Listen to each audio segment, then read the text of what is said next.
welcome back to New Dalancia, our Dungeons & Dragons 5th edition campaign. The sounds of combat echoed through the ancient halls of Dentherum. Heading back, the party found their friends cleaving their way through a huge horde of the undead. As the fight dragged on, Ahara noticed eyes watching from the ceiling. The group began to exit the town square in an attempt to close the great gate of Dentherum before the avian undead could escape. Tess threw a bottle of alcohol into the group, buying the group a little time, but not enough to save the Bunavar guards, who fell to the horde. Ahara stopped when he spotted the bloody body of Smethyk Drach, who spit a curse with his dying breath. In his hand, several torn pages of an old book and a familiar key. Valphalin and Govin sat up at the main gate to block the hordes of undead, while Tess and Antarius made their way hastily toward the great mechanism that operates the gate. And that's where we left off. However, this session we start outside the main gate, just outside, where Misku had been brought previously, upon passing out by Antarius. Misku, you vaguely remember this as you awaken in one of the tents. Once again, there are dwarves milling about. They seem to be sort of beginning to pack up when a figure approaches. Yet another dwarf, this time wearing some very prominent clothing, approaches. One moment, I will get you a picture. As soon as I can find it. Ah, there you are. There you are. So if you look in your journal, this is about to be there. This should appear under the NPCs category. His name is Smethyk Drach. You know what? I'm just going to show it. So there it is. All players should. Nope. Let me try that again.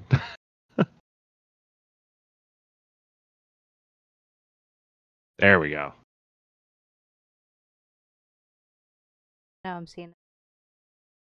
Cool. So this dwarf fellow, and he appears to have a small entourage of guards. He approaches and looks around the camp, and you hear him sort of bellow. Who's in charge here? He looks around. Many of the dwarves kind of duck their heads down. Misku, as you look around, all of the dwarves that seem to be around you are pretty much common rabble. You know that the leader of your expedition, Kimrim Godberry, and her bodyguard Govin have, they're down in the ruin currently. So there really isn't anyone here to address this person. Okay, cool. So, hold on 1 second.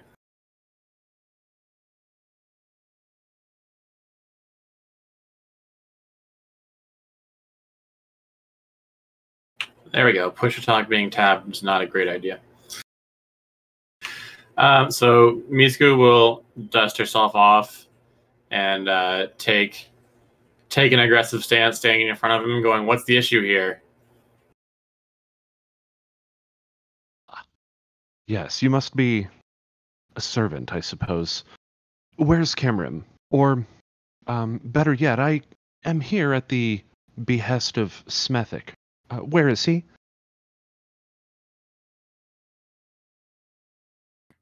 Well, I'm sorry to tell you. Ahara, didn't you are make it. not here. Yeah, just Oh, me. I thought we were coming out. My bad. No worries, no worries. So, quick question: Do I actually know where they are? Sure. They're somewhere in the mines right now. Well, they're somewhere in the city right now, in the ruin.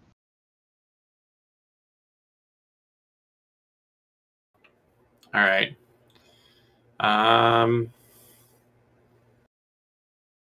I actually don't want to give him the answer because he's kind of being a shit. Yeah, this is most definitely a noble. He's got a pendant hanging around his neck with the symbol of House Drach. This is likely a very important person in House Drach. I mean, that doesn't necessarily mean that there's some kind of political figure or anything like that. It just means that his family holds some weight in House Drach. Well, Misku's feeling extra spicy today, so Misku's going to put on her biggest shit-eating sneer, hold her hand out, and go, "How much is it worth to you?"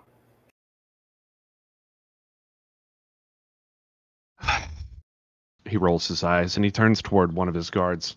"You. How much you got?" The guard kind of searches through his pockets really quick.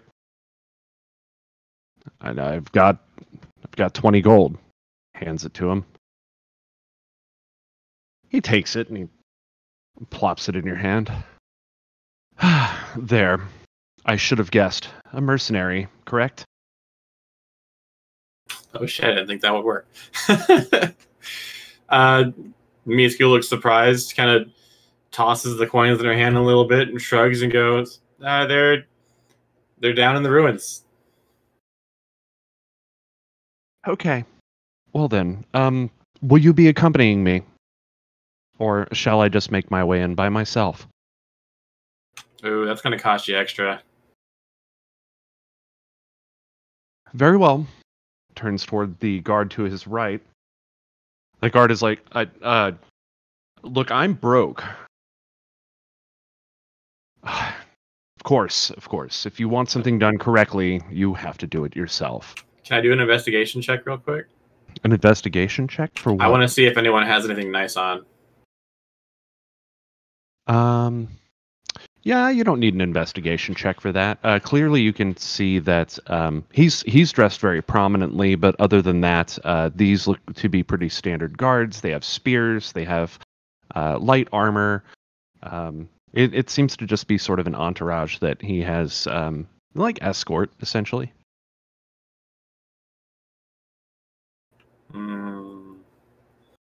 Give me one of those spears. Very well. You heard the man. Give him your spear. The guard on the right. Do you expect me to fight barehanded? You have a knife, don't you? Oh, very well. He takes his spear off and hands it to you. Is it a nice spear? Really? It's pretty standard stuff. Nah, that works. Misku looks the spear over, nods to herself, and slings it over her shoulders and goes, "All right, let's go." Yes, onward, please. Misku, as you approach the door to the great city, and as you make your way down into the halls, you're kind of looking around, and the hallway the main hallway as you're coming into the entrance, it starts to narrow into sort of a 5-foot, like a 5-foot wide hall. You go ahead and pull you in here.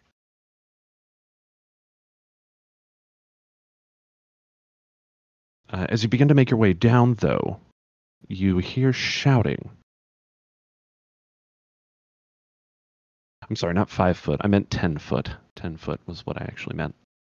So, Misku, you hear shouting as you make your way down.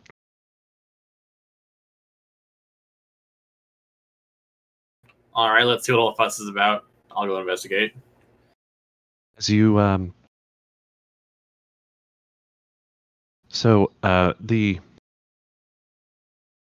the liaison, or the person who has asked you this stuff, you don't know his name yet, you realize, says, "Oh, this sounds like it might be bad. I'll hang back.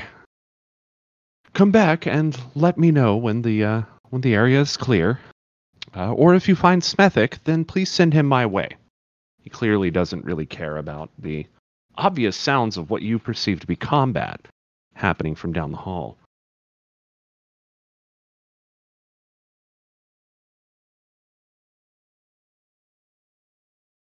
Are you going to proceed forward? Oh yeah, it sounds like a party to me. Let's go. Can I get you to roll a initiative, please? An initiative. See.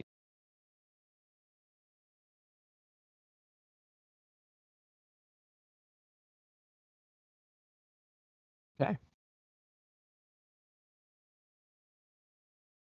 As you move down the hallway, you finally notice the body of a very familiar face. Well, sort of familiar, I suppose. The dwarf Smethyk lays up against a wall, and beyond him, your friends.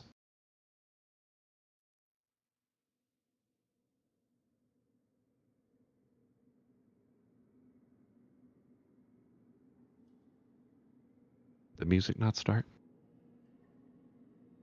Now I can hear it. I can hear it. Here we go. Wait, now it stopped for me. There we go.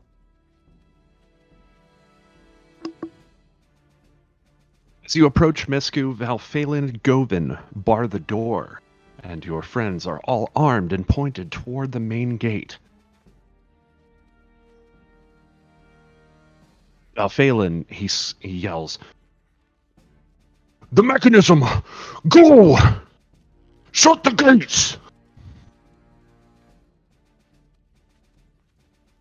Kimrim is knelt down next to the body of Smethyk Drach, and she's sort of brushing his beard with her hand. Smethyk, Misku, he appears dead, and next to him is the corpse of a zombie. He has various bite wounds, and the zombie has these like burns and all sorts of strange wounds on him.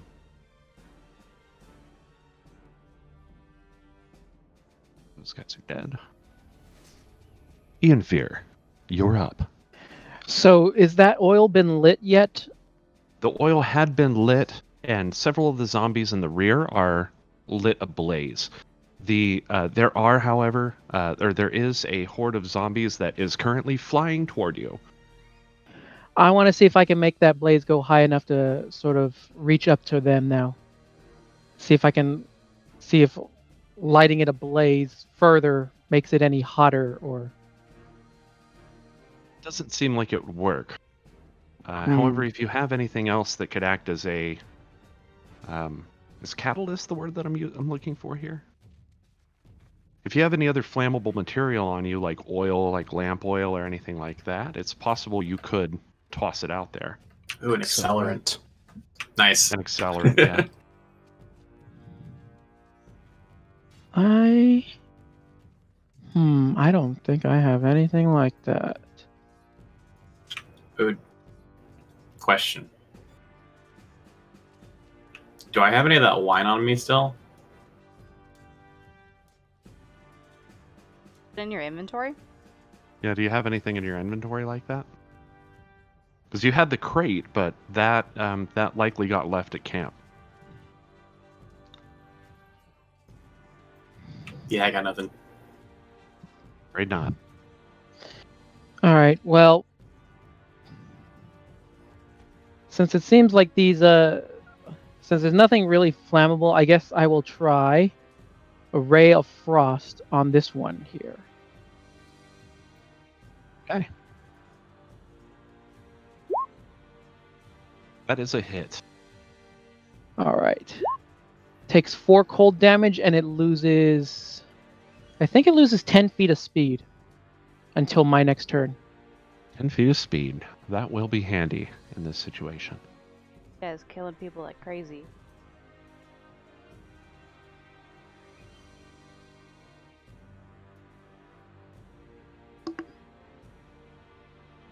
Tess and Cyrene, from down the hall this direction, you hear the voice of Antarius. I've made... But I need help! We're on the way, friend. Ahara.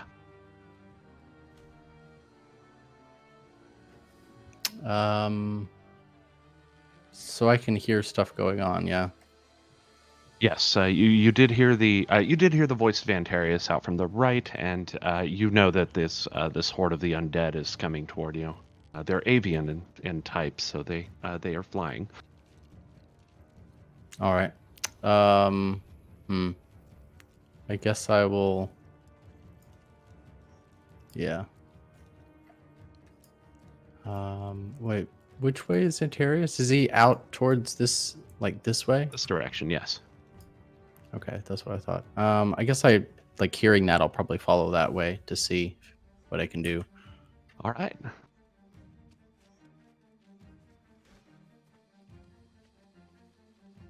I can't see anything from here.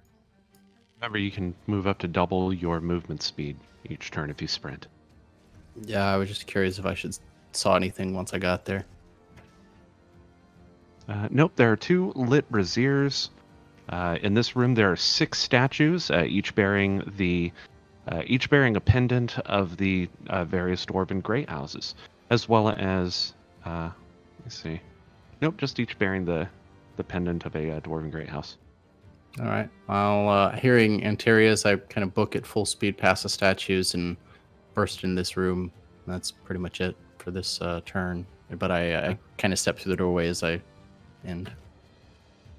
As you step through the doorway, Antarius is trying to force this giant lever over to the other position, but it looks like he is just not strong enough to do it alone. All right. Cyrene.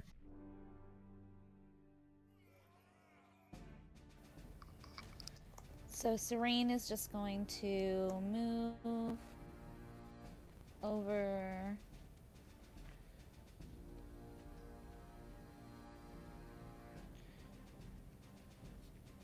to Antarius. And I think that this is as far as I can go. I think it actually might be here. Yeah, And looks she's about just right. gonna call. Yeah, right? Yeah. And she's just gonna call out to him and say, how can I help? He looks up from what he's doing at you, and his facial expression kind of turns to a how can I describe this? He says, Incredulity. "Fairy, I don't know if you can. We need to move this lever." And then she's like, I can sit on it. He's trying to push it upward and into the next position. Don't have any magic like abilities to move physical objects or anything like that. Nope. Push with all your fairy might. I don't know, like I'm little. With that big booty. yeah. Right? I have tiny hands. Like, that's literally a thing I have. It's just Small called tiny thick. hands. No, she's just gonna cheer. You know what? You can do it. I believe in you. And that's Core my turn. friendship. Misku, Question you're about up. the question about the lever, real quick. Oh, Is it go just ahead. is just a series of like big gears, or is there any kind of like rope system to it at all? There, from what you recall, there didn't appear to be like a rope system. This was the same mechanism that you operated to open the gate in the first place. It was just a giant lever set into the floor. But you remember that it did take, I think, 2 or 3 of you to actually pull it. Okay. So I got Antarius there. Ahara's on the way. I'm on the way. If anything, Misku, maybe give us some. Okay. End of question. Go on. Misku, you're up. All right, let me get a peek at what's actually going on here.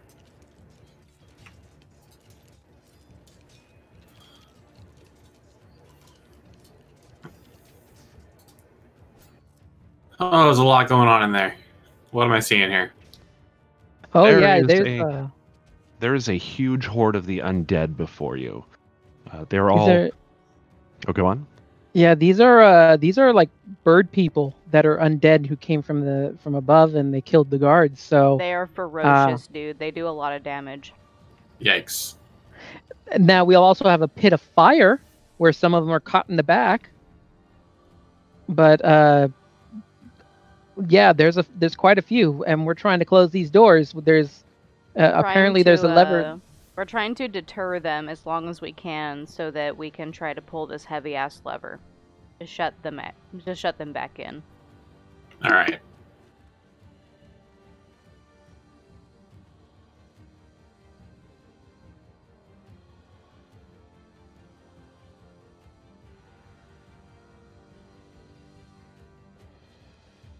Let me zoom out a little bit. There we go. I can see everything now.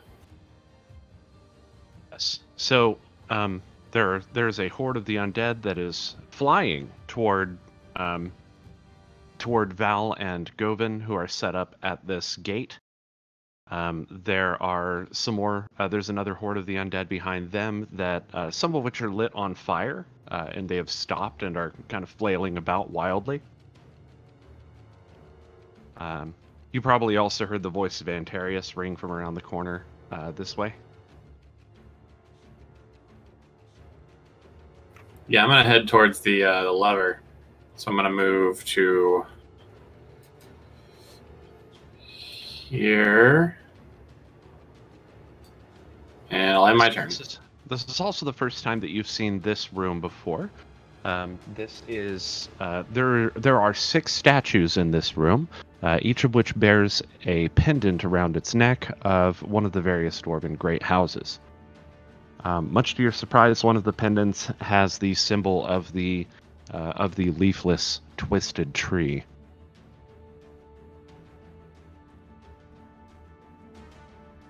So do any of these symbols like mean anything to me personally, or? They're the symbols of the great houses. Okay. So these are the same ones that we saw in the zombies before, right? That's correct. Okay, cool. Well, I'll move here, my full 80, and end my turn. All right.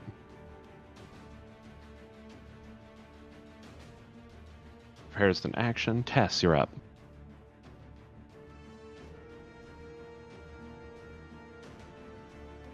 Do my measurement real quick.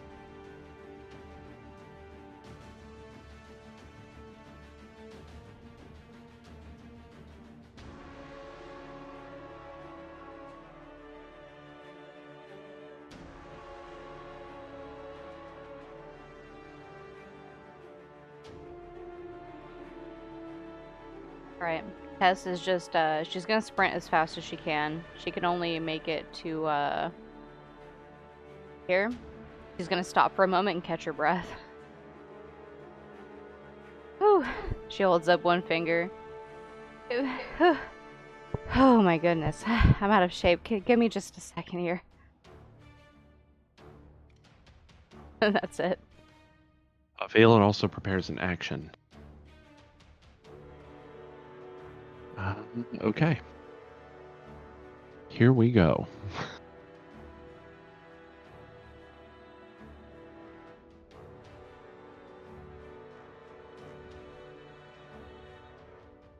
Well, not what I wanted.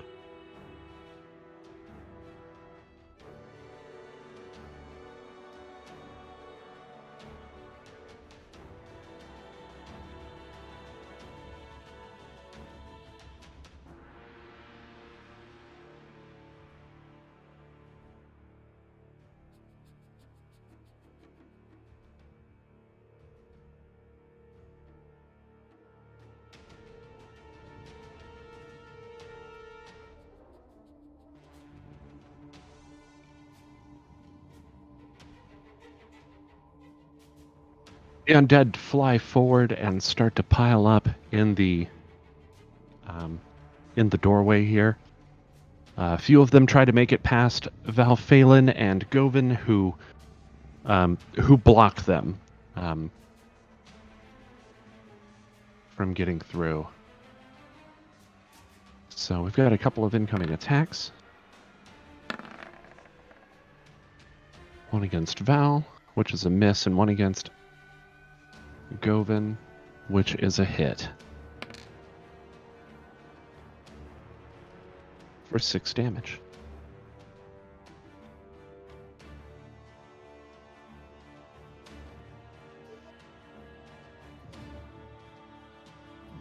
Imrim steps around the corner and takes a shot with her bow.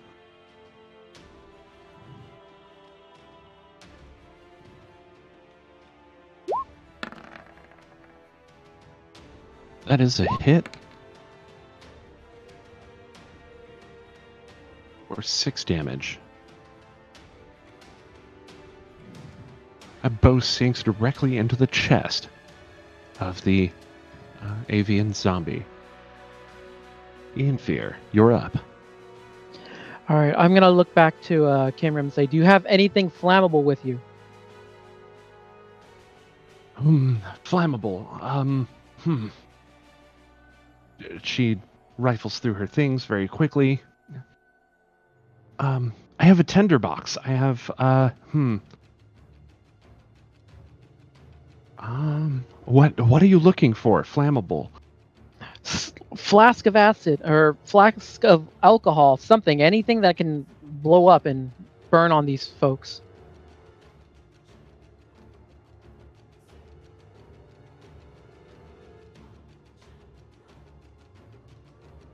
Looks back, from his guard. He says, I have a flask of oil. Toss it towards the birds and I'll blow it up. Aye.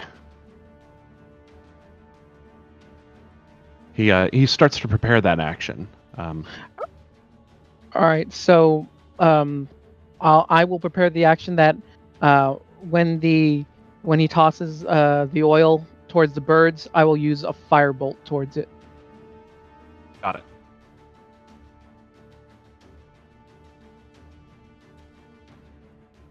Antarius continues to press on the lever, but it just doesn't budge. Ahara, you're up.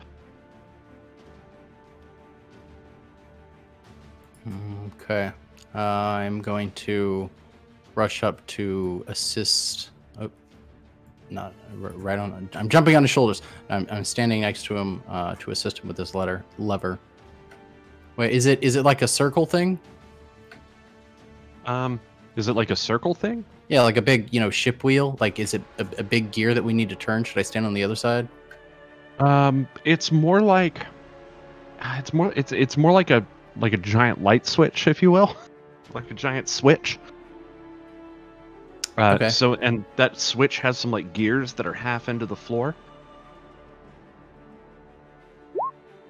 So go ahead and roll a strength check. Okay. Okay, and I'm I see that gonna you're roll using guidance as well. All right. Oops, So I'm going to touch myself. Whoa. I am willing. Kitty. I can't find strength. Probably because I never use it. Did they call you on the phone first? Antarius.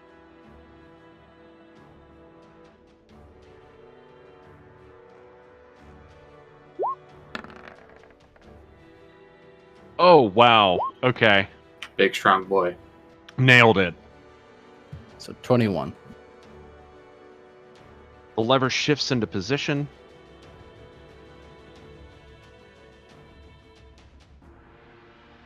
And before everybody, the gate slams shut.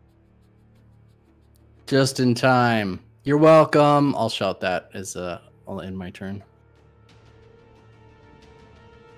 You Just grab assuming the loud noise was the gate shutting, I guess, since I can't actually see.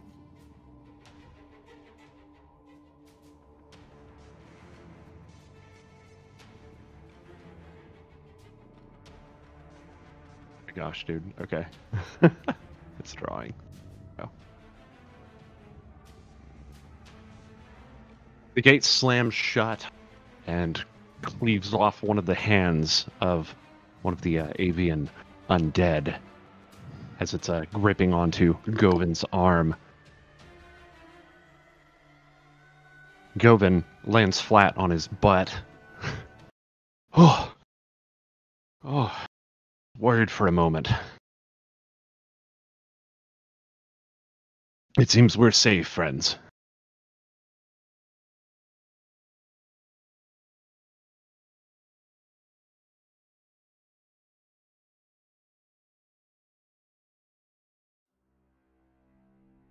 All right, Cyrene, you are up next.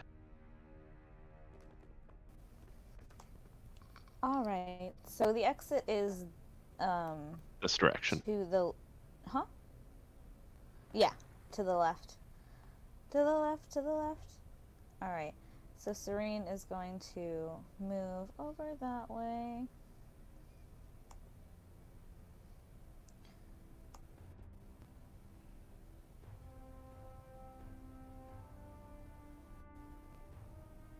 And that's my turn.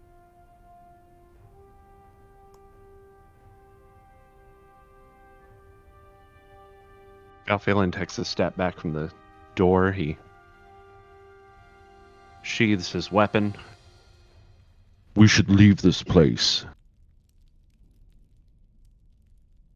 Misku.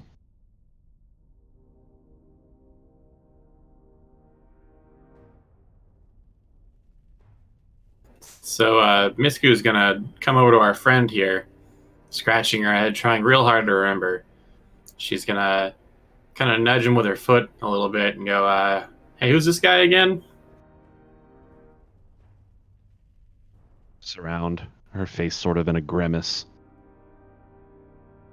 Smethyk Drach of House Drach. He was the House Drach liaison to the Dintherum expedition. So Misku makes a little O between her thumb and index finger and puts it over her eye and goes, there's a guy with one of these going on, looking for him outside. Curious. I know nothing of this person. What did they want? Misku just kind of shrugged and they wanted to find him, I guess. I don't know. Then perhaps we should exit and go meet with this person. I, for one, am curious about what they're doing here. And they asked for Smethyk directly. Yep.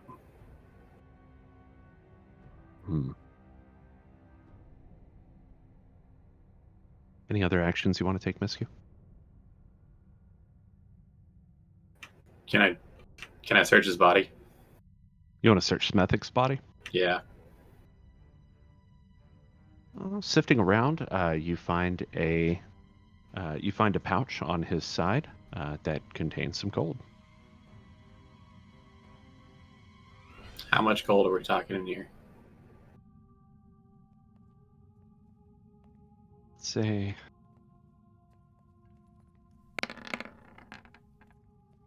34. Oh, man.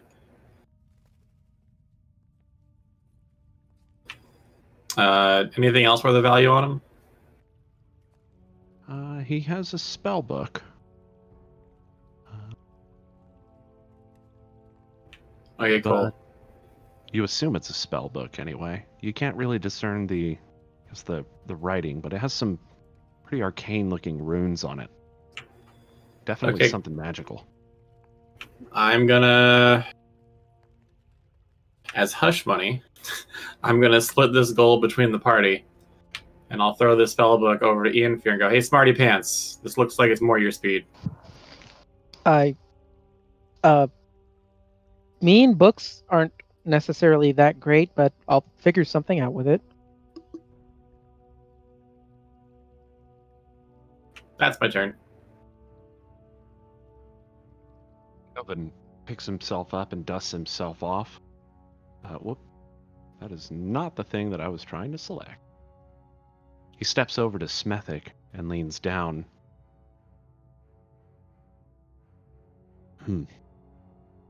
Heard him spit a curse before he passed. World's probably better off with one less Drach anyway. Tess, you're up. Somewhere the other liaison's like, I heard that, Curtis.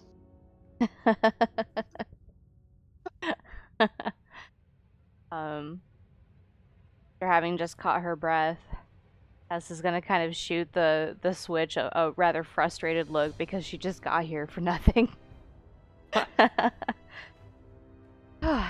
Okay, well, shall we go ahead and join up with everyone again?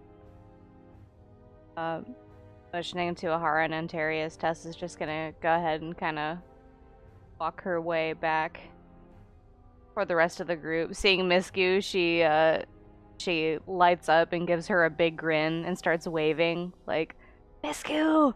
Hey! Oh, Misku puts up a big high five hand.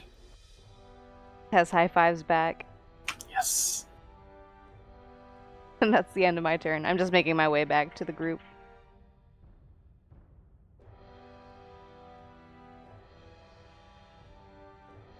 So you see everyone gathered around the corpse of Smethyk as you round the corner.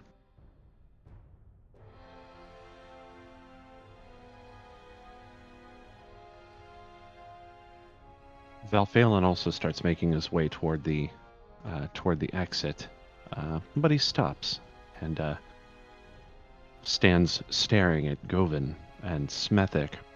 Govin looks up at Kimrim. He says, "So, will you be meeting with the other Drach then?" "Yes, I'd like to get to the bottom of what he's doing here," Govin says. More Drachs. Those guys give me the creeps.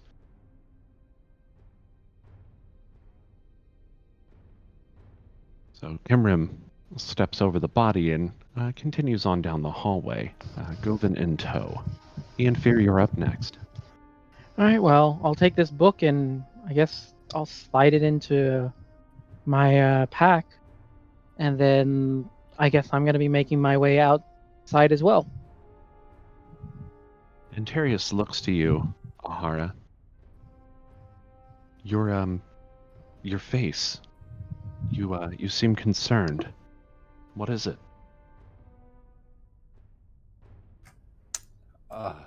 The Smethyk, he didn't make it.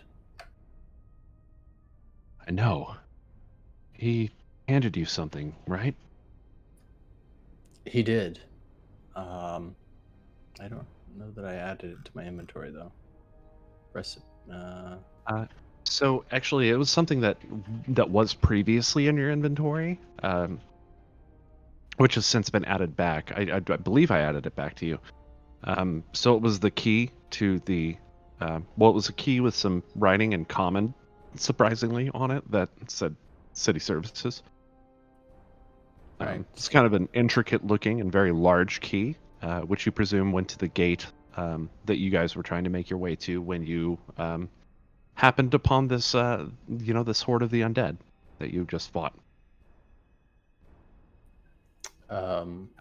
As well, he had in his possession a handful of these papers. Right. Yeah, so I'm going to basically show this to Antarius. Say that these are things he had handed me. Oh. Kimrim will want to know about this. See if you can catch up to her. I'll be right behind you. Of course. Antarius starts to make his way around the corner, but he seems pretty exhausted after having pressed up against that lever for so long. Ahara, it is your turn. All right. And does my character know which way Kimrim went? Yeah, she was back toward the gate, which is this direction over here. Okay, I didn't know if I'd seen her on the way back.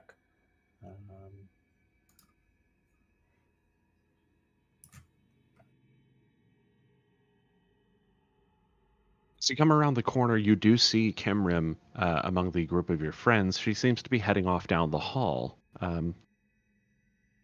So it's possible you could call out to her. Yeah, can I keep moving while I call out to her? Of course you can. She'll be like, Kimrim, wait. And just kind of keep sprinting up here to try and catch up with her. As you call out, Valphalin, Kimrim, Govin, not sure about Ian, Fear, and Misku, but they all turn around to look at you. I've got something you need to see. Something we need to see. What is it then, Ahara?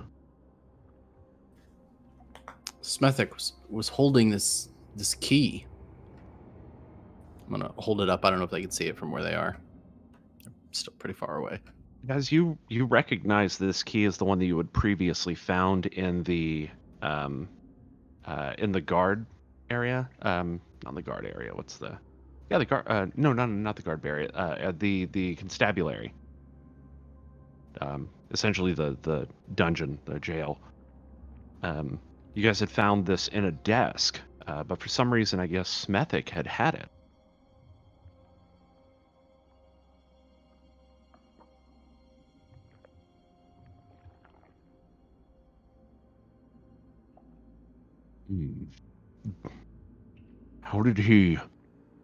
How did he get it away from us?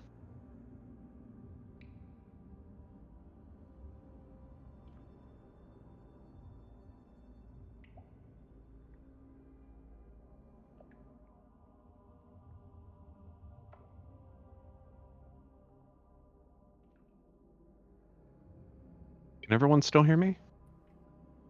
Okay. Yes. I'm just not. Tess isn't really there yet, so I can't really comment. Ahara, do you show them the journal pages? Not just yet. I assume they stopped, and I'll be moving closer. I'll just say that there's also some writing. So I'm going to go ahead and show these to everyone one at a time. Here we go. First one says, Mornsday. It was 10 weeks ago that I, Smethyk Drach, have summoned forth Zarzarig from the 9 hells and asserted dominance over the devil.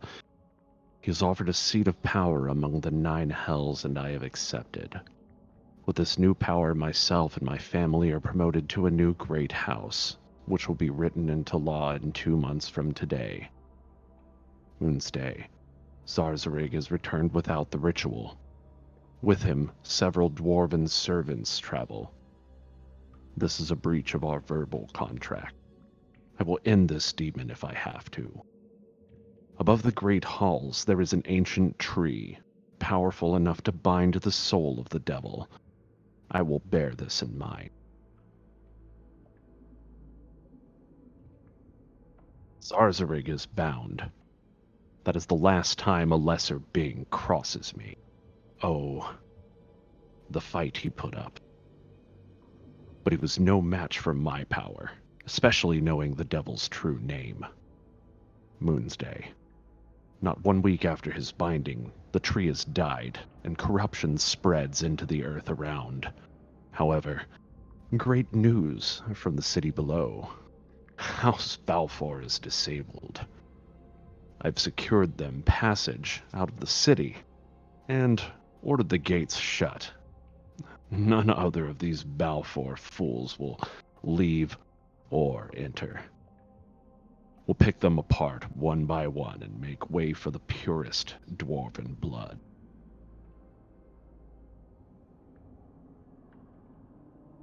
Something is happening to me and the others who will still remain in Din Therum. The whites of my eyes have blackened.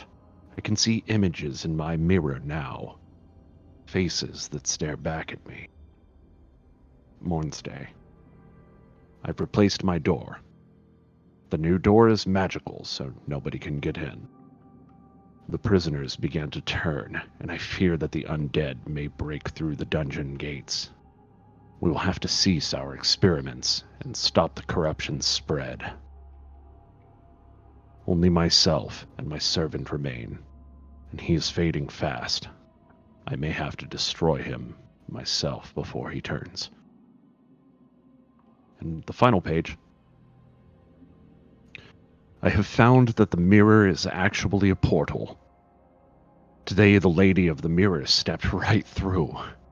I discovered that she is from a much better place. She promises me riches beyond compare if I am willing to leave behind this miserable existence. There is no question. I am leaving this place behind. I will gather what few books I have need of and make my way through the portal. She says that she will require the mirror to stay where it is, as she will return in 1,000 years. Most dwarves don't live so long, although Zarzarig promised longevity beyond our natural years, so I suppose it is not outside the realm of possibility. She is elven. I do not trust her, but anything is better than this lonely room in this ruin of Dintherum.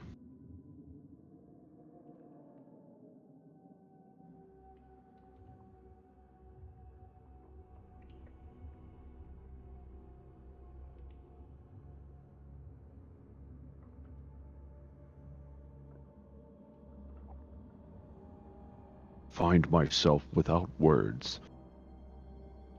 This is troubling.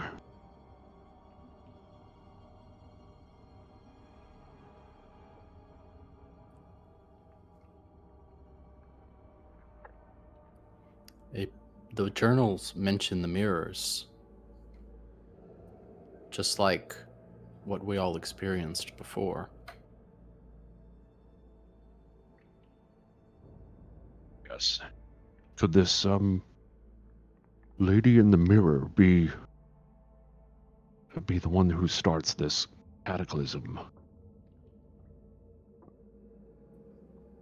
Could be.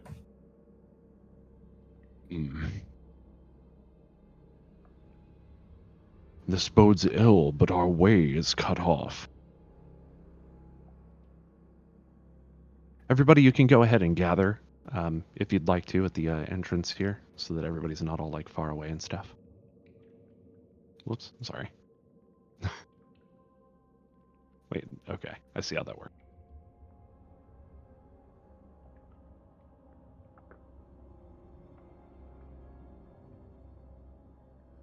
After a time, the scratching and the clawing at the gate dies down, and things return to silence.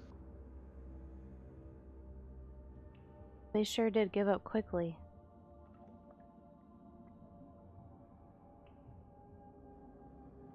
Antarius looks at you. I suppose they no longer can smell the meat through the door. Tess looks down at the ground and she seems like she's really deep in thought.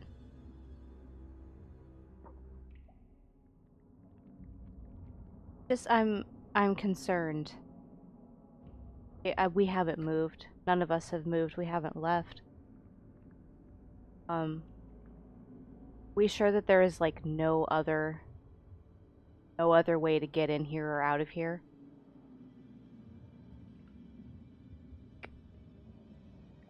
I don't know, I might be crazy, but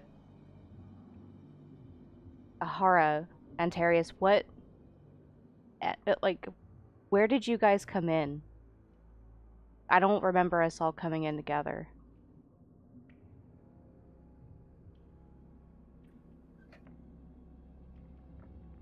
It's been a long twist through the dark. Antarius chimes in. Ahara, Misku, we came in through the back. The dungeon, recall. There's a back. Yes, well, we came in a different way than you. Yes. There's always a back door. No. No, no, no, no, no, no, no. We have to get out of here. Those things are probably... They're probably going to find a way out. You're saying that we should make our way in through the rear and seal the ruin. I'm afraid that by the time we rest up, it might be too late, to be honest. And what of the mirror? Can find the mirror. More so, I'm worried about our friends that are camped out. What if these things get out? Was there any kind of mechanism, anything that you guys shut behind you? Do you remember? No, it seemed fairly easy to come in. There were Yes. rocks. An old passage, likely a collapsed area, or a collapsed tunnel that was now on Earth. We should probably get out of here. Right. So you guys make your way back out to the Dintherum entrance. You guys meet back up with Smethyk Drach. Hopefully that popped up on your screens. Yeah. Popped up on mine. As you approach, he adjusts his monocle, looking at Kemrim. He sneers slightly. Ah, yes, Kemrim, old friend. Kemrim takes a deep breath and sighs. Ah, yes, Avamir, shall we? Let's talk. On the way out, the two discuss their... Well, the two are in a discussion. They say... Avamir says, I come at the behest of Smethyk Drach. Where is he?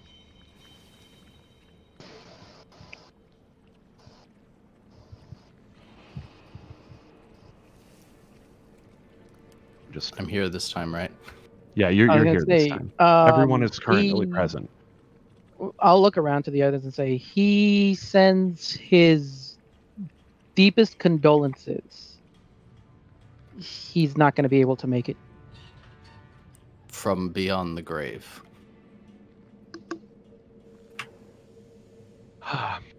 Pity. Then Misku's like, he's dead. He's dead. Did you get it? Dead. Yes. Pity. Now, I was told that he had a certain texts in his possession. I'll look to the others. The only text that I'm aware of that was found on him was this book that has runes on it. He eyes the book. No. No, there was something else. Why should we trust you? Yeah, it has nothing to do with trust. Those documents are the express property of House Drach. I've come to collect them for our archives. Well, if you want to take a look, there's certainly the possibility that he found some... we just saw him basically be killed by a zombie. If you want to look through the big giant doors that are beyond there, maybe he left them behind in there.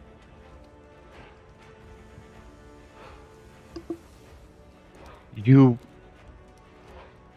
go ahead and roll a persuasion.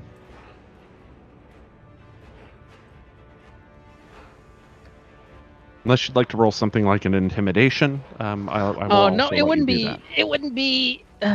Well, I don't know that I could do. Well, let me see. Up to you.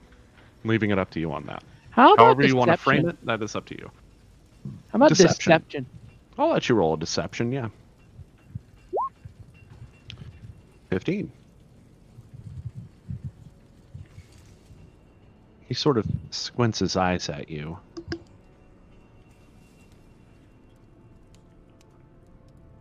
You left an ancient text within the ruin? Not for nothing, we were attacked by a giant swarm of undead birds. We were a little bit more concerned with getting out alive.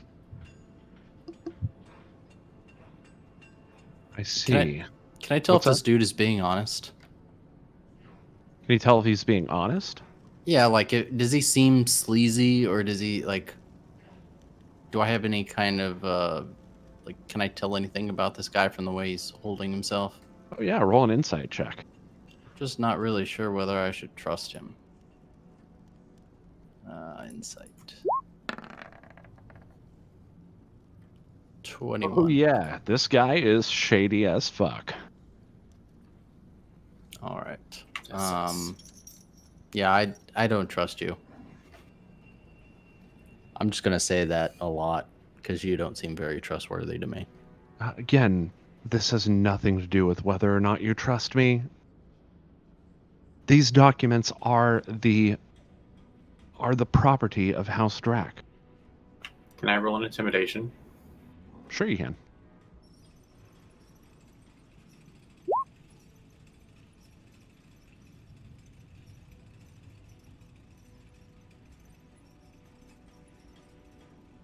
He kind of levels his hands at you.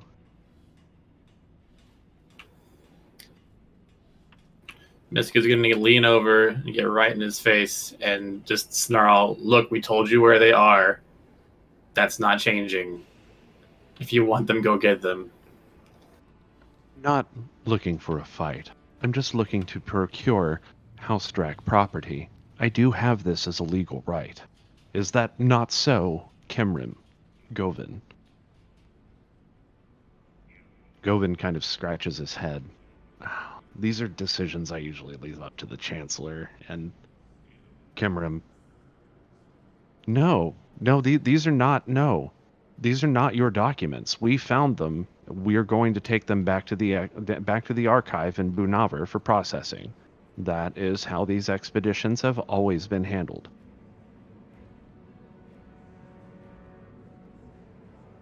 She kind of, her eyes widen as she realizes that she has just spilled the secret. Documents? Once again adjusts his monocle and he says, "So, they are in your possession, and you do know what I'm talking about." Actually, no.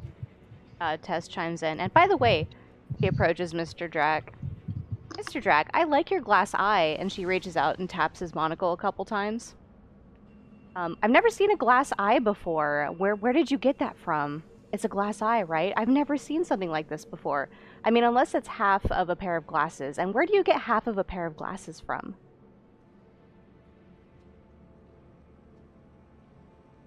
This is not important. This is clearly her attempt to try and distract Mr. Drach so that we can try and what we need to back out. Can you roll a deception check, or if you'd prefer, a persuasion check will also be applicable. Whichever one you have that's higher. 17. Tess flashes him a huge smile. It's kind of like a childlike innocence, like she's never seen a monocle before. He sort of backs off, and the guards that he's with kind of back off as well, and allow you all passage. You all move directly past him, and he follows, sort of at a distance, out of the ruin. So when Misku walks past him, she's gonna do the same little like monocle motion over her eye and just give him a big shit-eating grin. I'm also gonna let Talos just have a little growl at him as we walk by. Tess is just gonna follow behind him and keep yammering on about the glass eye and wanting to know where he got it and why he has it. "Hey, mister, where are you going?" He's gonna tug his cape now and then and just kind of, keep asking him annoying questions. "How old are you? How long have you had that? Where can I get one? Why do you have that exactly? I don't think you've told me the story. Do I even know you? What's your full name again? And where'd you come from?" You know Govan. what? And you know what? And you know what? And you know what? And it's pretty much. So, as you guys come back out to the main part of the camp, the remainder of the guards that are on hand in the caravan join Govan and surround the new Drach liaison. He approaches him, Valphalin behind him, as well as Antarius and Misku, and he says, "I think it's about time you headed back to Bunavar, don't you? You can meet us there, and together we can go over the documents."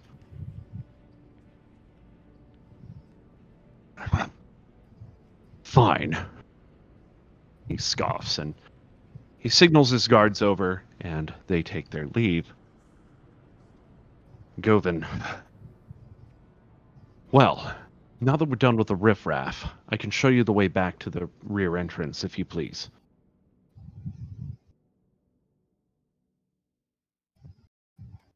Sure would be a shame if those documents fell into the campfire. Just saying. I would. Well, here's the funny thing. One of my skills that I have. Hang on a sec. One of the skills that I have with me is I have a forgery kit. So I could make up some fake documents that look pretty authentic to these. Kimrim looks at you, her face quite stern. He's trying to cover the truth. So we give him the documents that he wants, but not necessarily the true documents. Ah, I see. So we make a phony set. That's a great idea.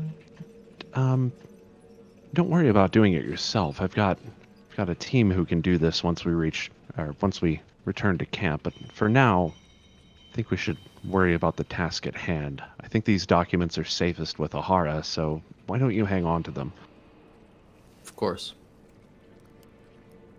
I trust you. You lot have proven yourselves time and time again, and you've definitely saved our lives. So, we'll remain together until we get back to Bunavar to process these documents and scribe them into Dwarven history. However, still, I can't get over this feeling. This bodes ill. House Drach isn't supposed to exist during this time frame as far as we know, but now we have evidence that they in fact did. Not only that, but it's possible that... Did they murder an entire civilization? It sounds like it. At this point, I wouldn't put it past the creepy family.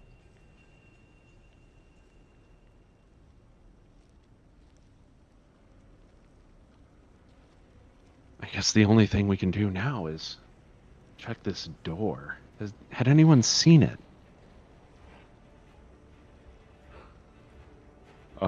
Yes. I believe the door in question is the one that we had passed by, near the residential district. Do you recall? I believe so. Tess, you spent some time examining it. Do you know how we might obtain entry?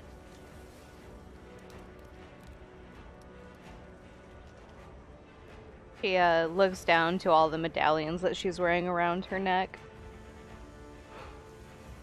Says, yes, I think it has something to do with all of medallions. We need to catch them all. Phelan and Antarius both look at your medallions. There's some very nice medallions on your chest. Thank you. I worked very hard on getting them and collecting them. Yeah, Very I would heavy. say that you have some admirable heft there. They're very heavy. Thank you for mentioning that. You note, though, that the only one that is missing from your collection is the pendant of the very house of the person that you were speaking with, House Godbury. Other than that, you have all the pendants, including this strange one with the twisted tree that you don't really know a whole lot about. Tess looks at the group and she says, "We're just down one. Need a Godbury medallion. Whether or not we obtain it by honest means or not does not matter to me. We need a Godbury house medallion before we can get in." And I think we would all kind of like turn towards Govin and be like, "Yeah, you wouldn't happen to know where we can get a Godbury medallion, would you?" Govin takes his Tess winks at him. Without even hesitating. Govin removes his own pendant and hands it over to Tess, and he's, "Yes, Thank you. of course. These are minuscule in comparison to what we've discovered here today." Now we can get into the Johto League. Exactly. We just have to get through Victory Road first, and we have to take a long nap at least. I'm exhausted. I don't know if you know about that. Can you roll a wisdom check? Tess is in flying boxes. I'm doing it. Roll a vibe check. Is there a vibe check coming up? All right, so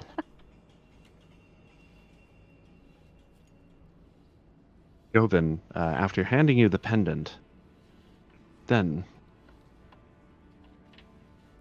do you want to make your way back toward the rear entrance? I say we get rested up and recharged so that way we could be more useful in case we encounter more problems.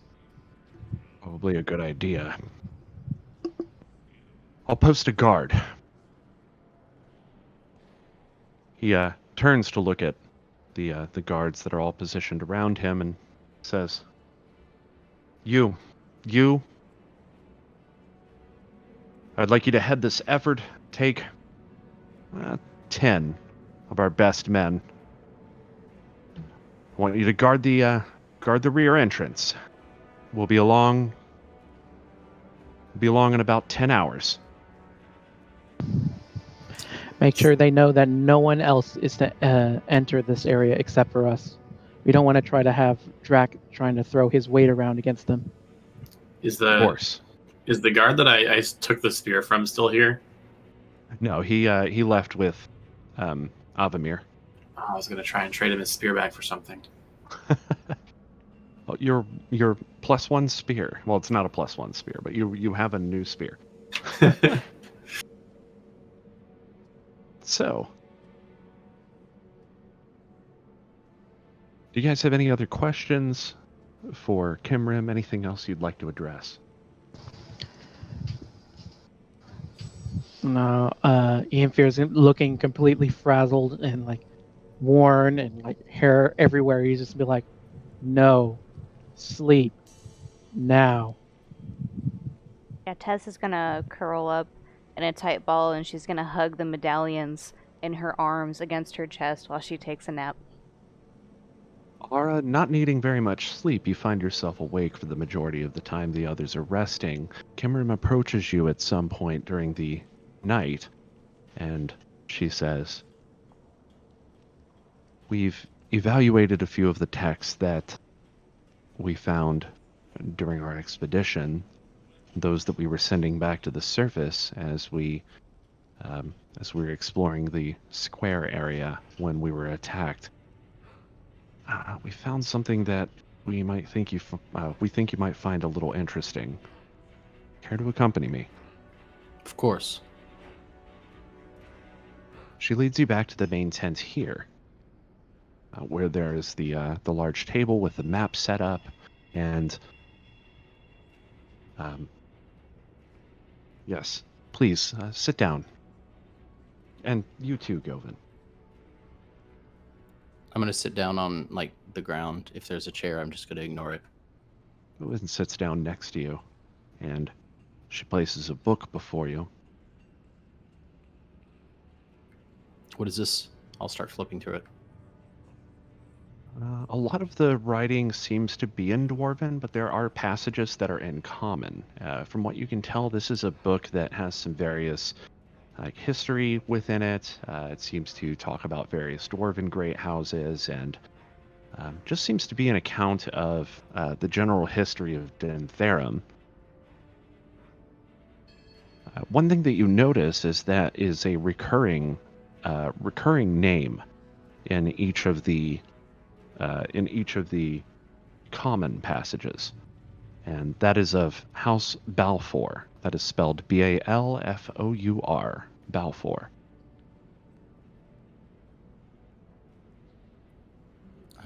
Do I remember which house this is? Nope, you've never heard of it. Okay. What significance does I'm asking this? What significance does Balfour have? He proceeds to the book before you and flips a few more pages, and finally, on one of the pages in the center of the book is the large crest of a twisted tree with no leaves, and in very large letters, House Balfour. Well, it seems like it's all coming together now.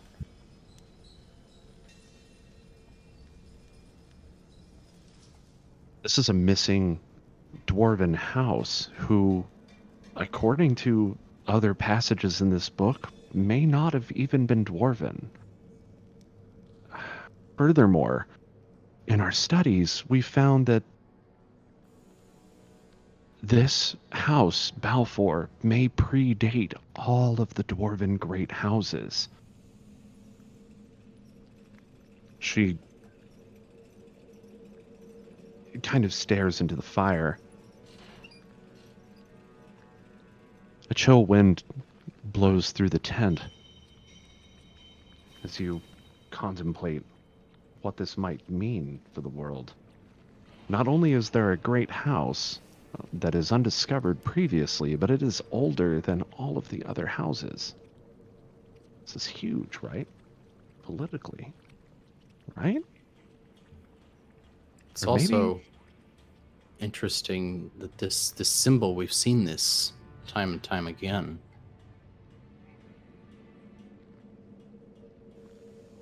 But what I cannot find, what we cannot find in these books, what connection does this House Balfour have to the summoning rituals that have taken place? That doesn't make any sense. We know through these writings that they followed a leader known as the High Summoner. And we also know through the documents that you've gathered and the documents that we've gathered that this High Summoner was overthrown.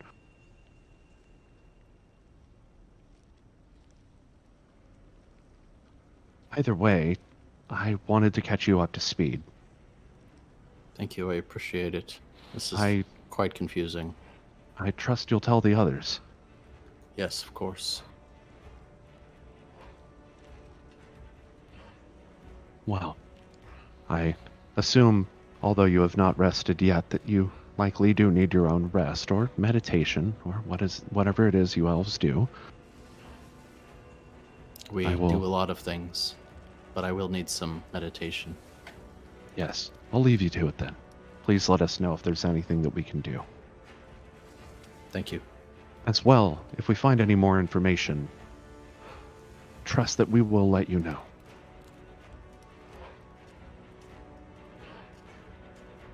And she goes back to speaking with Govin. You proceed back to the tent with the others. And I'd like everybody at this point to go ahead and roll a Constitution check. Check or save? It can be either one. Doesn't matter. Oh.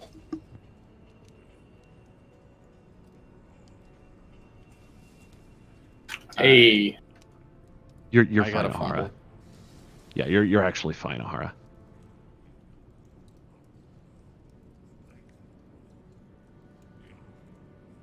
Hey, cool. All right. I didn't see one for Cyrene yet.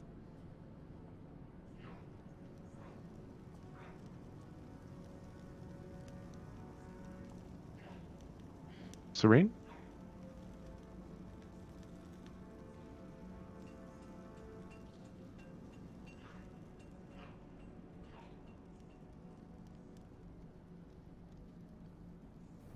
Can you hear me now? Yes. Okay, sorry. My thing has been acting crazy all day. Or all session. Okay. Are you able to do a Constitution save or a check? Yes, yeah. 1 second.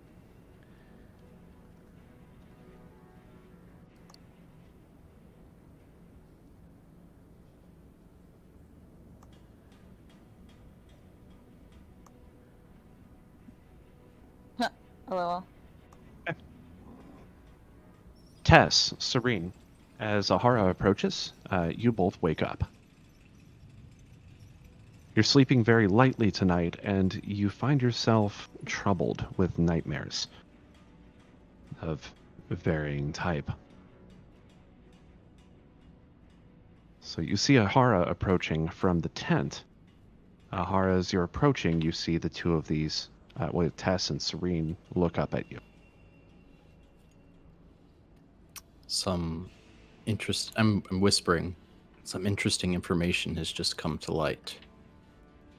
Tessa rubs her eyes and she yawns and sits up and whispers, "What information? What's going on?"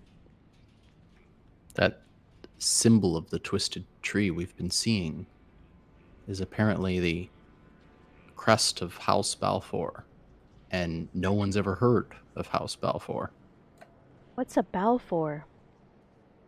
Some dwarven house. About 20 gold. I don't know. What is a Balfour? Sorry, I had For you, to. for me, for anyone?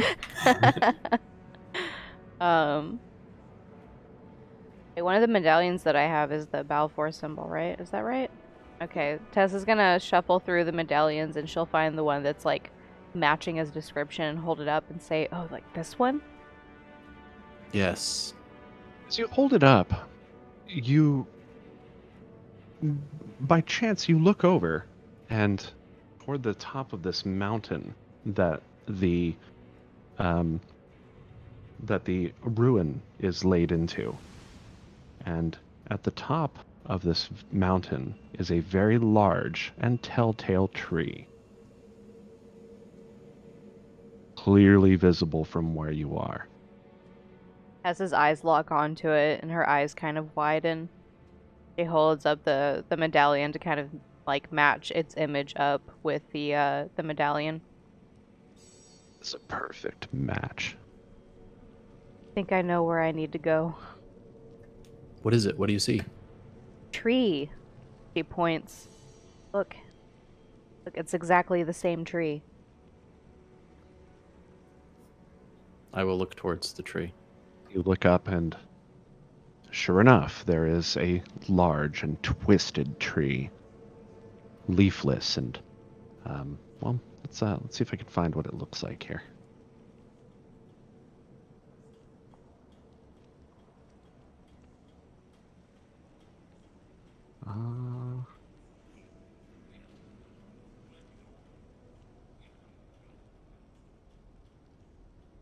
Yeah, okay, I'll have to find a picture of this later. But either way, it's a large, and it's like kind of very twisted up, like the trunk twists, and it kind of branches out into these very large, elaborate branches. But there are no leaves on this tree. It looks almost like it's dead, but it couldn't be.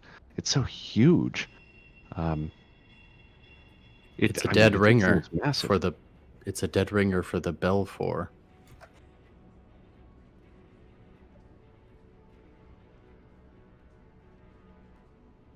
Definitely have to go check out. Yes, we have to be dead certain.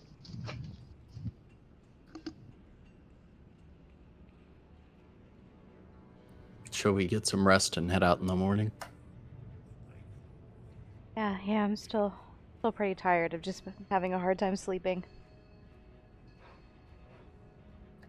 Indeed.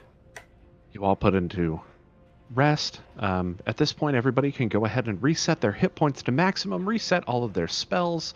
This is a long rest. We're actually given a full 8 hours, so go ahead and reset all of your statisticals. Yeah, I have spells again. Hey. Good.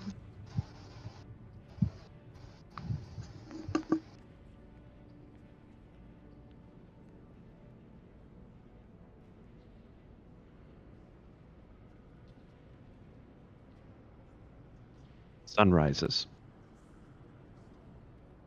The dwarves begin milling about at the camp once more. They start to actually pack up some of the tents,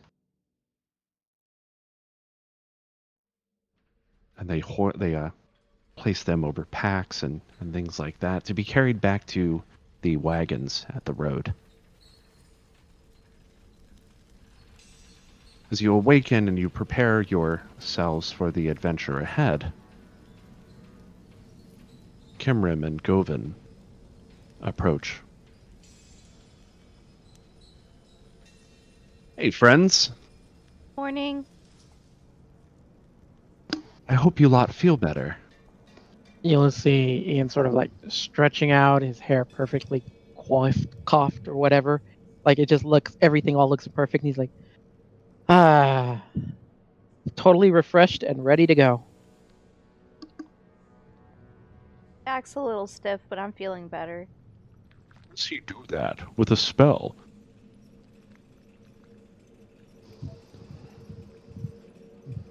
That's just my natural ability. Why they call it beauty sleep. Yeah, my magic is natural, just like my hair. Friends, I checked in with the guard. They've not seen anyone in or out of the ruin since last night. I think we're in the clear. I've been giving this some thought overnight, and the guard and I will stay at the entrance. We will guard the entrance until your return, or until you send word. Kimrim chimes in. Yes, I'm going with you. I know that we'll need to be quiet and stealthy to get past all of the hordes, but I need to know about this. I'm sure you understand. But I'm coming with you. I'll not take no as an answer. Well, your assistance would be appreciated. Indeed. We could use your vast knowledge as we make our way back down into the depths. You won't hear a no from me.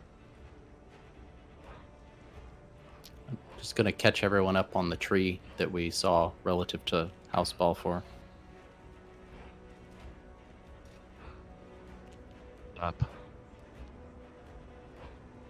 Tess, may I see the pendant again? Tess holds up the pendant.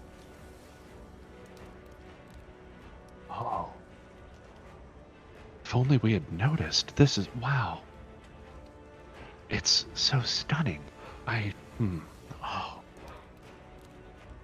The look of all the color sort of drains from her face and her eyes widen and she says, Could it be this is the tree that the demon is bound to? Tree definitely looks scary.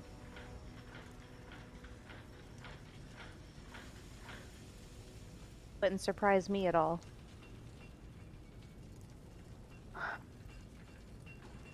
My magic is that of nature, not this dark. But it wouldn't surprise me either. Well, this is definitely something we should investigate, but let's make exploring that final room and sealing off the ruin priority 1. We'll check the Indeed. tree second, and if there is, in fact, a demon bound to it... Govin, send word back to Bunavar. Have them send priests from the temple.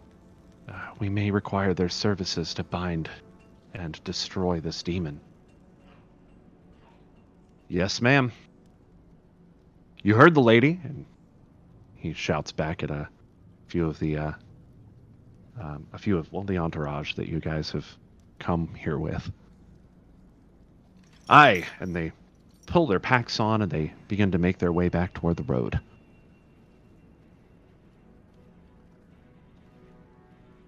Well then, Right. Shall we make our way back toward the entrance? Onward. The back door. Ahara, Misku, once again, you follow Govin back around toward the entrance to the rear entrance that was found previously. You guys both recall that this was sort of like a rear. It was like a little cave, possibly handmade.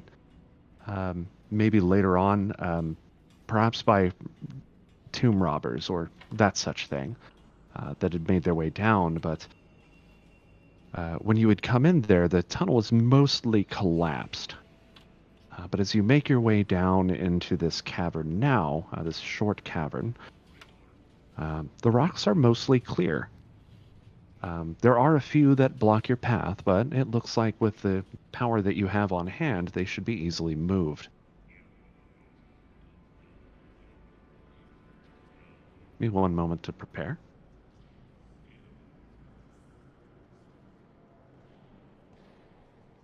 So we're Anyone worried want about... Oh, sorry. Go ahead. So we're worried about them escaping through the back, correct? The way that we came in originally? That is correct.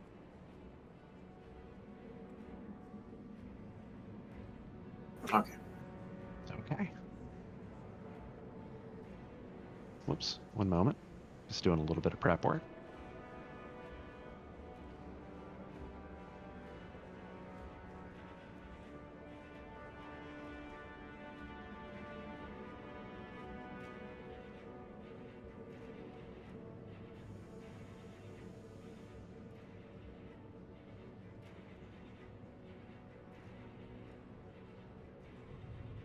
Sorry, it's actually... Oh, is that not actually working? Okay. Let me just delete everyone.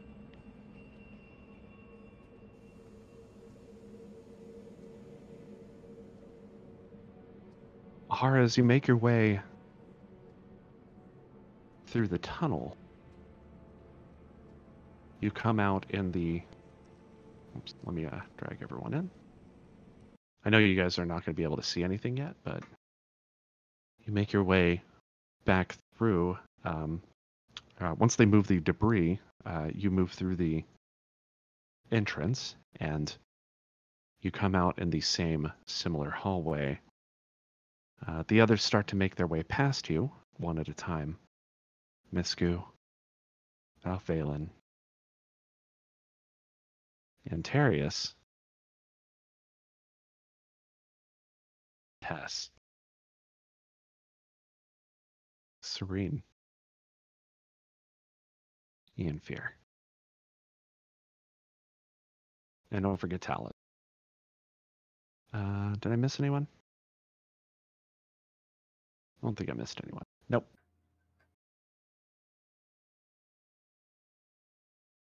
Everyone, as you kind of explore this hallway area, you see that there's a small dungeon, if you will, to the east, or to the west, sorry. There's some cages and a few corpses of zombies. These are the ones that Misku, you, and Ahara had dispatched previously, along with Antarius. To the right, there is a thin hallway, or to the left, I'm sorry, to the east, there's a thin hallway leading back and deeper into the ruin. Govin, through the entrance says, "We hold position here. Good luck."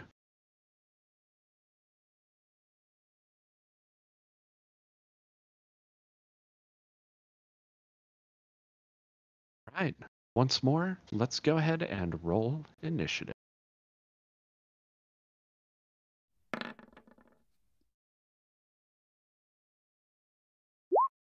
No, I did the thing.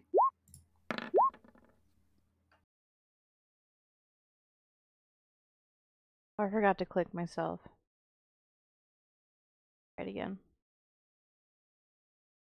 Click yourself and then roll initiative. That would be amazing. I think I did it right this time. Whoops, that was the wrong one too. Oh no, I actually that took for some reason. That wasn't even okay. I rolled that on the wrong sheet, which is awful. We're gonna do this? Okay, we did this. Now that's Antarius' initiative. Let's do that one. Cool. Turned out to be the same. Did that really not take? I see Antarius with an 18. Okay, cool. Oh yeah, okay. I see it. And we need camera.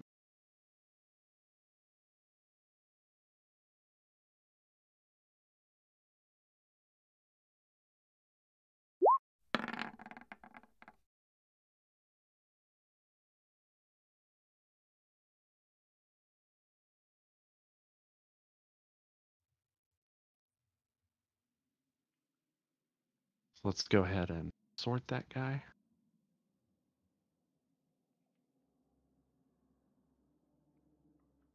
Valvalen, looking at you. Ahara, what's the plan? We should go quietly and find this door.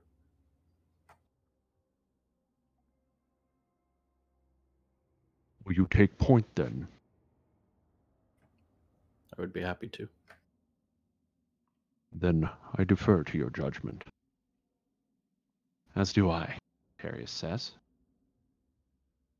Tess, you've got a turn here.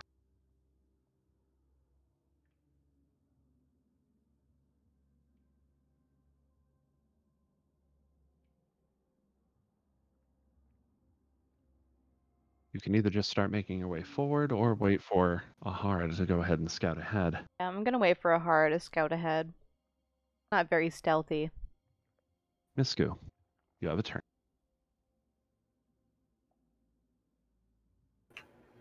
Yeah, I'll. I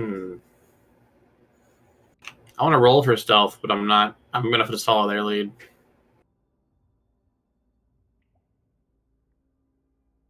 Okay, yeah, that's fine. Go ahead and roll stealth.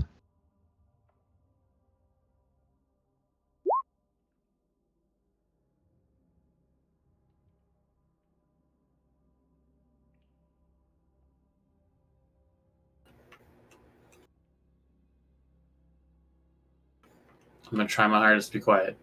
Awesome. Ahara, you're up. All right.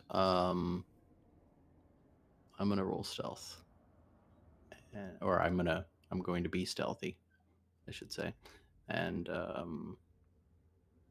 yes. But before I'm stealthy, I'm going to touch myself to offer myself some guidance,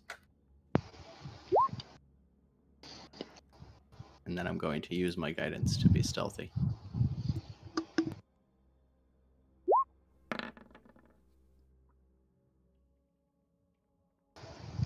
You're invisible. I rolled a 30. Yeah, I can't even see Ahara at this point. All right, go ahead and make your move. All right.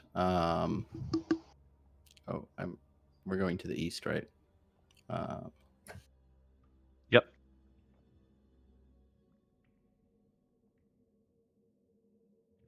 And feel free to do things like stop at corners if you want to, peek around, or if you have a way of doing anything like that. Okay. Like if you got a mirror or anything, you know the drill. Yeah. Do I... am I moving quickly here, or am I moving at normal speed? Normal speed.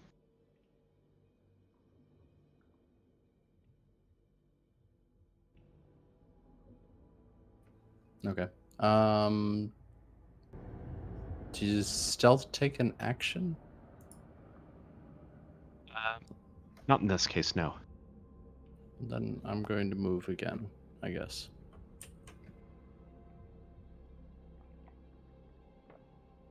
Yeah, you notice the corpse of the zombie seems to have been undisturbed since you slew it. All right. I make it to about here, it looks like. Peeking around the corner, you don't detect any movement or anything like that. There hangs a torch upon the wall before you, through the doorway. This is the one that I believe you guys smashed through previously. The door here. Right. Cyrene, you're up next.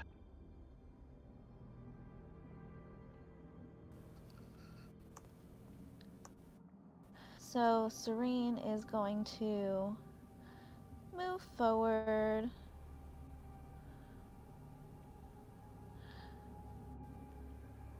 I believe it is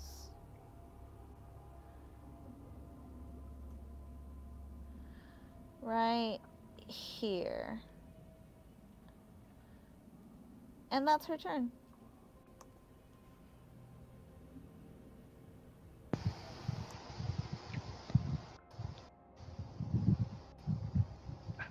Ian Fear, you're up. All right. Well, I guess I'm gonna be trying to move around as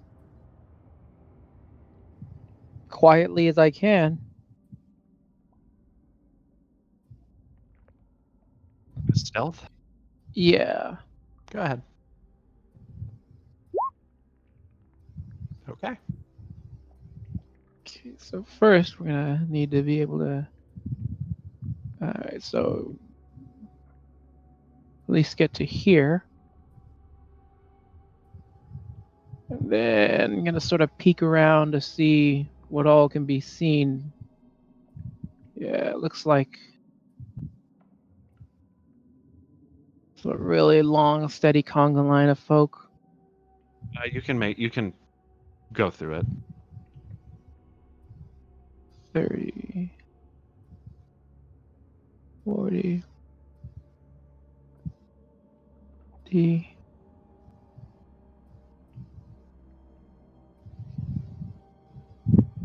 Alright, we'll get to right here for the movement. And that will take the turn. You come out into this room. It's your first time seeing it. You see what appear to be some sort of torture tables sitting out, each with various chains and things of implements of that nature affixed to them. I'm not going to judge on their profile, man. Like, to each their own, man. Whatever gets you off. Along the walls, there are various implements of torture, things like blades and stuff like that. Like I said, man, whatever, man. To each their own. Whose FetLife account is this?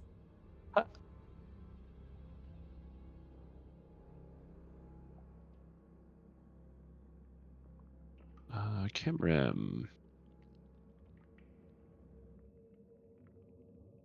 She moves up just behind you, Ahara, and quietly she says, I'll be just behind you. I'll give her a nod. Can I retcon Talos over here? I totally forgot about him. Oh yeah, go right ahead. He was here the whole time.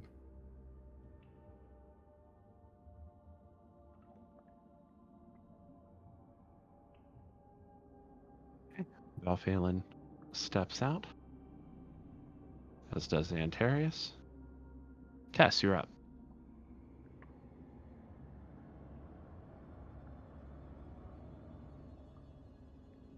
Just gonna tiptoe her way best way that she. Around the corner. You're trying to be stealthy, right? She's tiptoeing like she's in a Scooby-Doo cartoon. And she's real quiet, apparently. Yep, no ding ding ding ding ding Tess sound here. appears around the corner, and behind Antares, she says, "Boo!" Don't do that. Sorry, I couldn't resist. Misku, you're up. Perhaps now is not a good time for this. Gotta keep the mood light. Want anyone having a heart attack?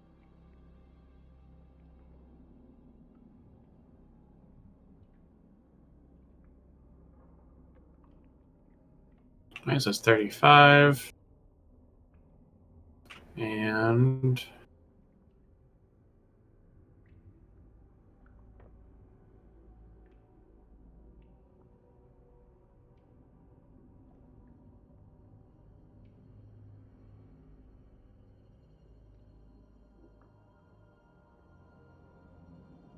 Hello. I'll move there and end my turn. Hey, we're in the middle of a session.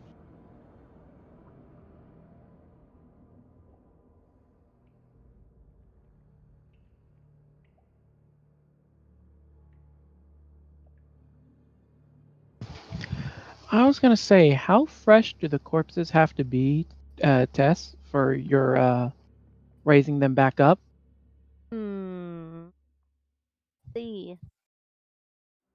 To animate the dead, they just have to be dead. Doesn't matter how long they've been dead. I just need a pile of bones or a corpse. Because we do have 2 corpses that were recently slain back there. Sure. And one in here. What services do we require from a friend if I were to raise one? Extra meat shields, maybe? Cannon fodder. Want me to animate them just to die again? I mean, I can. Yeah, I can. I mean, get us would a you friend that can would help you us rather get through animate doors. them and let them die, or would you rather die? You raise a good point. Very good point. Tess eyeballs the corpse. Get to it when my turn comes up. Val looks around at Antarius. Antarius says, No, Val, the spirit in this case has already left the body, so the body will eventually return to the land anyway, which is to Landwillen. Therefore, I am not bothered.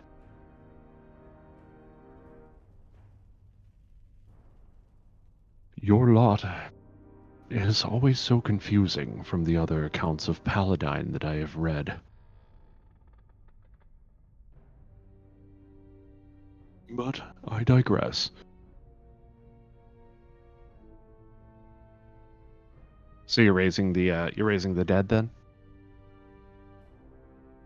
Yeah, but he has to be within 10 feet of me. I gotta move up just a little bit. Next turn then, very Yep, well. that's what I said. Next turn, I'll get on it. Misku, any other actions here? I think Nope. you took your full movement. Okay. Yep, that's my full movement. Awesome. Ahara, you're up. All right. Sneak out into the hallway here. And Around the corner. Again, you detect no movement. all right, I guess I'm gonna choose this path this way. So what are we at? 20, 25, 35.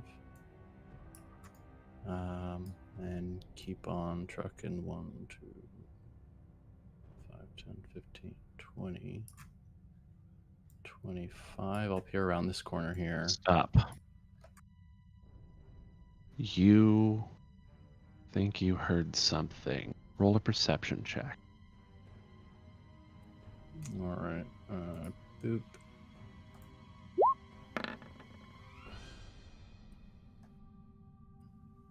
$26. Yeah, something's coming.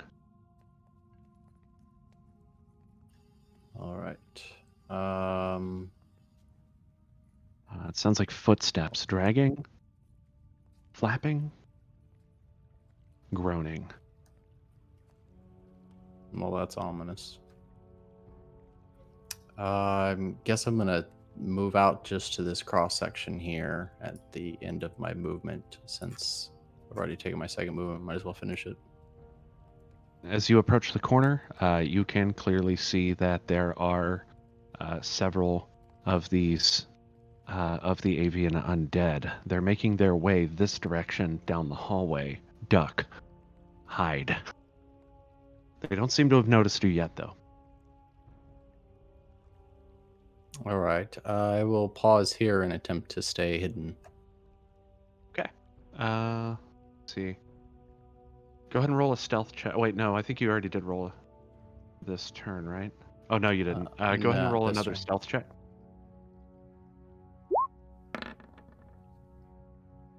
17. Do you want to tell us to roll one? Yes. 25. Awesome. Okay. Cyrene, you're up.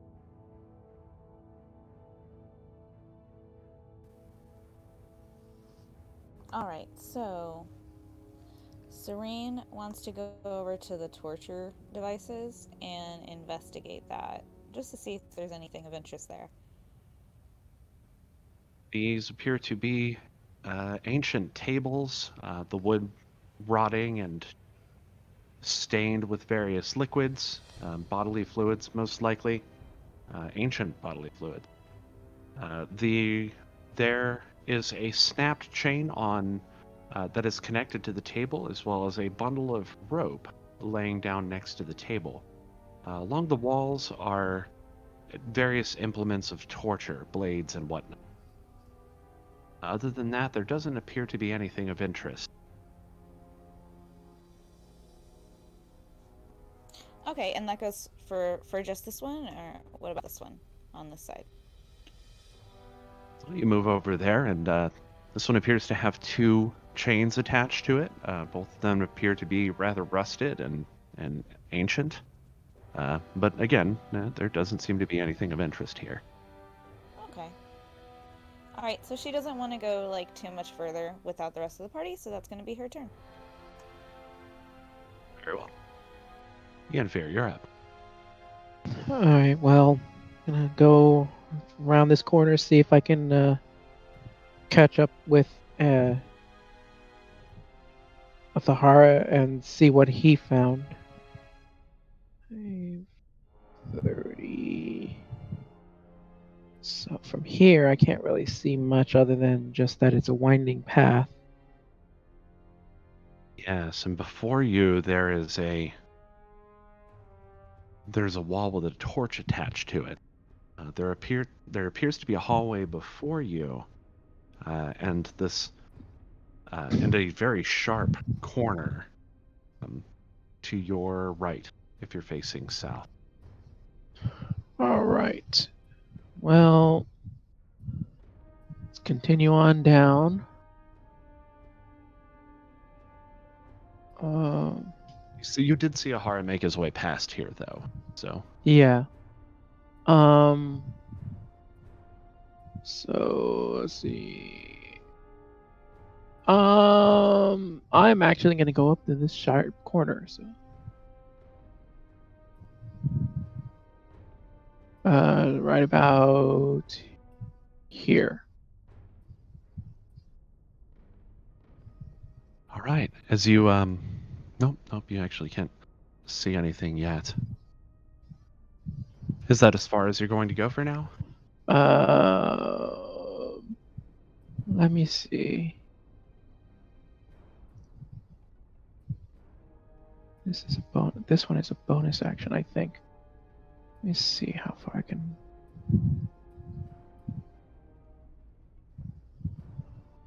Would I be able to see up to this torch where it's lit? Yes. All right. As a bonus action, I am going to use my Misty Step in order to teleport myself right towards this area, right by this torch. Very well.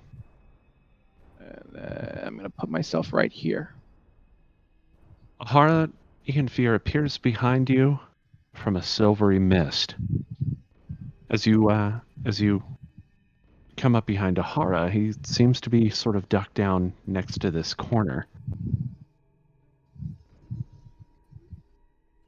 Can I hear him approach at all? Yes, you can hear him approach. I'm going Well, to try and motion to be quiet.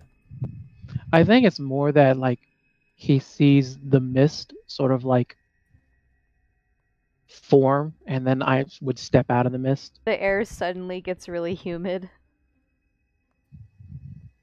It feels Smells moist like- in here. Smells like ball sweat. Like I said, man, I ain't judging around here. Like, there are people who pay good money for these kind of services. In the moistness, I will turn to look and motion him to be quiet.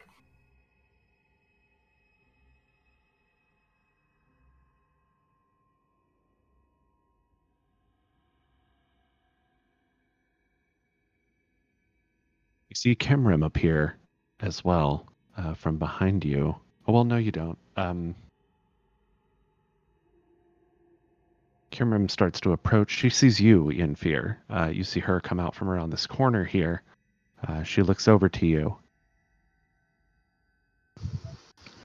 I think seeing Ahara sort of ducked down, I would, give her the gesture of, the finger to the mouth to keep quiet as I point towards Ahara. She nods, and she slowly reaches around and draws out her bow. Phelan? This will be the last turn, by the way, everyone.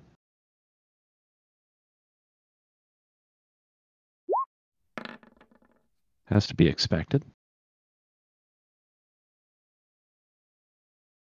Giant clinking armor he's still not totally used to. Phelan stops just down the hall, Ianfir, behind you. He kind of posts up next to the wall, his weapon drawn, and he looks you in the eye. Yeah, and then from here, in this one, I give the hand to hold it up, and then I'm gonna do that same, finger to be quiet as I point down further towards Ahara. He nods.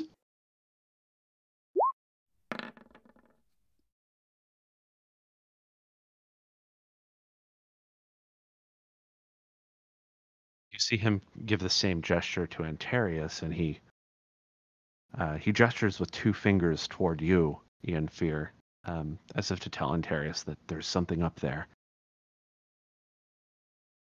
Tess. Right, Tessa rubs her hands together almost in like a warm-up kind of motion. Says, "All right," and she leans down to the corpse here. She shakes it gently, and she says, "Psst. Hey, wake up. I'm sorry. I'm so sorry to wake you up, my friend, but I require your assistance." Wakey, wakey, eggs and bakey. Should we name my zombie friend this time around? Name him better off Fred. Fred? Better off Fred. Okay, Fred, wake up. I need you. Help us get through this safely. I'm just imagining from the Karate Kid where Miyagi goes, "Close eye, Daniel-san."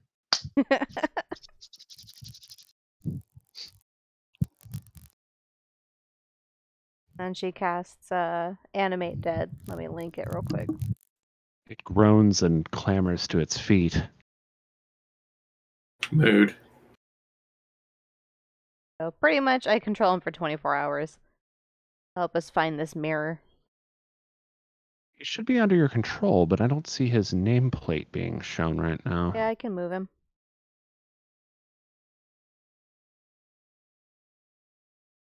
Now it's Fred. There we go. Okay. Misku, yours is the last turn.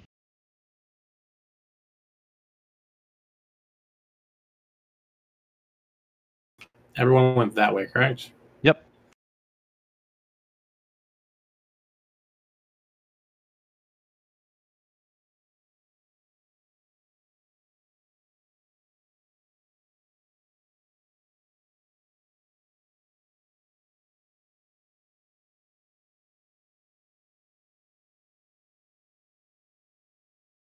Here's my 30.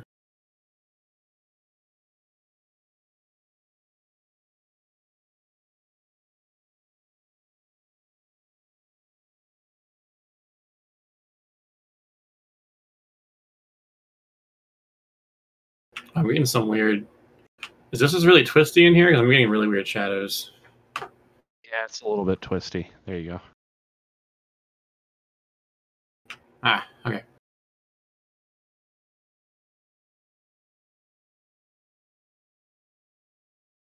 All right, Misku throws her club over her shoulder and proceeds down the hallway, just cracking her neck and knuckles. As you approach Kimrim from behind, she turns to see you and puts a finger to her pursed lips. Shh. I think there's someone around the corner. Misku gets an excited smile and just nods.